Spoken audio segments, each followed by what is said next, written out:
निर्णय लिया है। निर्णय के सिलसिले में पिछले कल भी थोड़ी बहुत इस बारे में जानकारी आप लोगों को हासिल हो ही गई थी। प्राइवेट सेक्टर में जो हॉस्पिटल्स हैं उसको भी हम कोविड के लिए अब लेने के लिए आगे बढ़े हैं।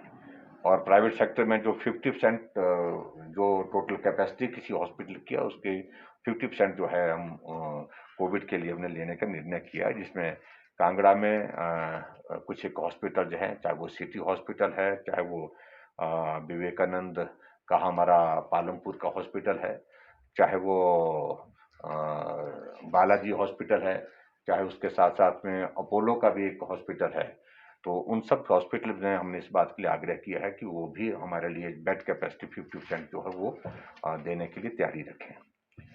और उसके अतिरिक्त हमने क्योंकि वहाँ की स्थिति काफ़ी थोड़ी चिंताजनक है, ऐसी सूरत में जो आयुर्वेदा कॉलेज हमारा पपरोला, वहाँ पर हमने जो है वो कैपेसिटी बढ़ाने के लिए जो है 2 फ्लोर उसके लिए हैं। और उस पपरोला के कॉलेज में भी हमारी कैपेसिटी कितनी बढ़ रही टोटल?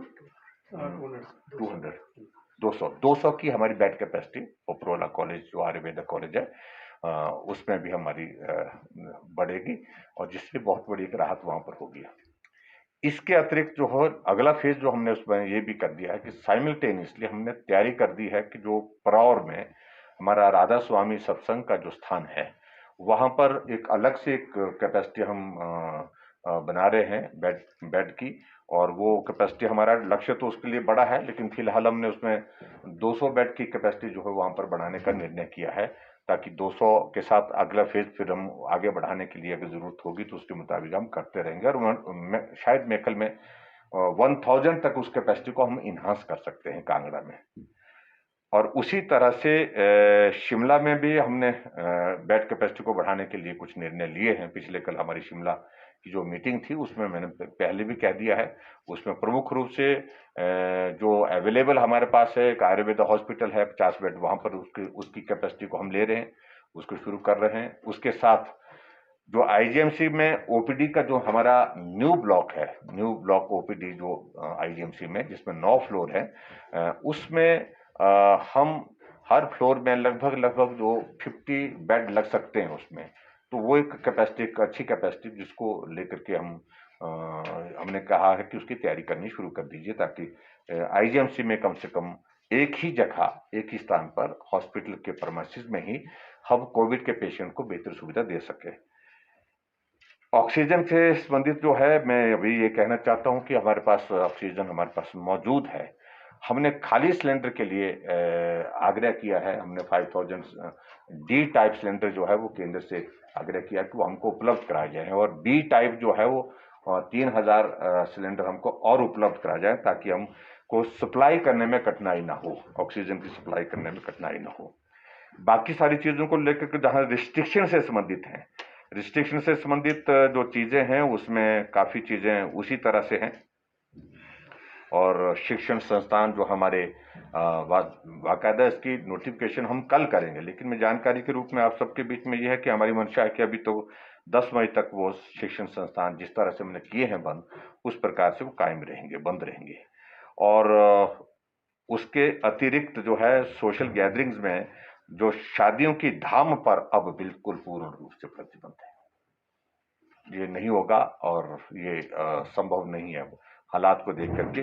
और लोगों से मेरा निवेदन भी है खासतौर से कि वो अपने आप ही संयम करें, और शादी का नंबर 50 से फर्दर हमने डाउन कर दिया, 20 नंबर जो है 20 लोगों के साथ वो शादी का आयोजन होगा, ये भी हमने सुनिश्चित किया। मंदिरों पर जो अभी तक जो हमारी रिस्ट्रिक्शन जो जिस तरह से लगी है, जो नियम बनाए हैं उसके लिए, वो भी अभी तक 10 तारीख तक उसको आगे हमने एक्सटेंड कर दिया है। 10 मई तक 5 डे वीक ये भी उसी प्रकार से रहेगा।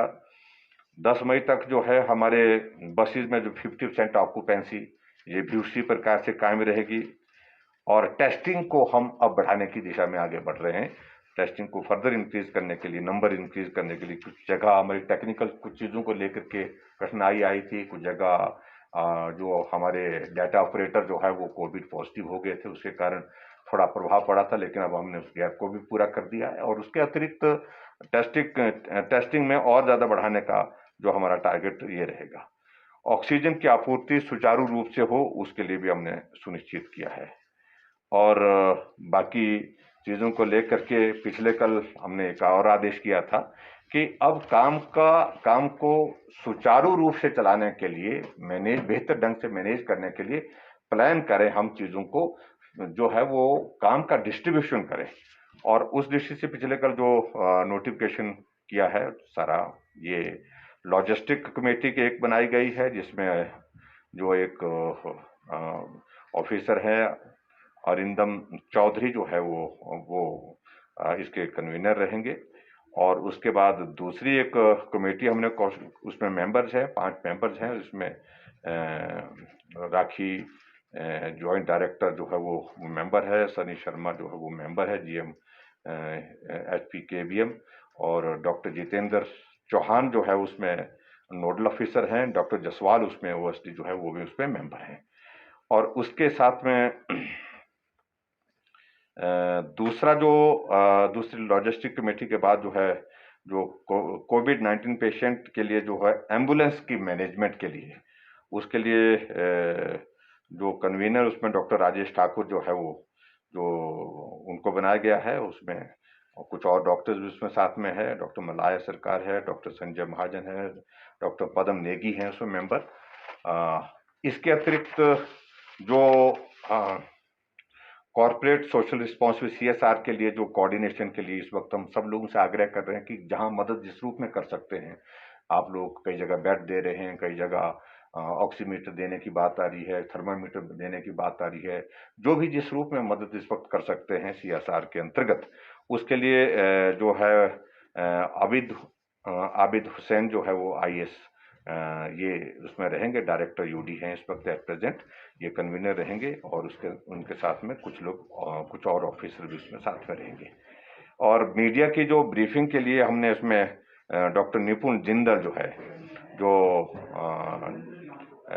एनएचएम के जो हमारे इस वक्त एमडी हैं और या आईएएस ऑफिसर हैं, ये उसमें देखेंगे। इनके साथ डॉक्टर गोपाल बेरी, डॉक्टर अंजलि चौहान और संजय सैनी, ये मीडिया को कोऑर्डिनेट करने की दृष्टि से इस तरह से काम करेंगे ताकि एक जो भी चीज़ें इसमें कोविड से रिलेटेड हो रही हैं, तो उसकी जानकारी आप तक ठीक प्रकार से समय पर पहुंच सके और उसको ठीक कवरेज भी मिल सके, ये इस दृष्टि से किया गया है। कुल मिलाकर के अभी तक आज की बैठक में हमने यही महत्वपूर्ण विषयों पर चर्चा की है।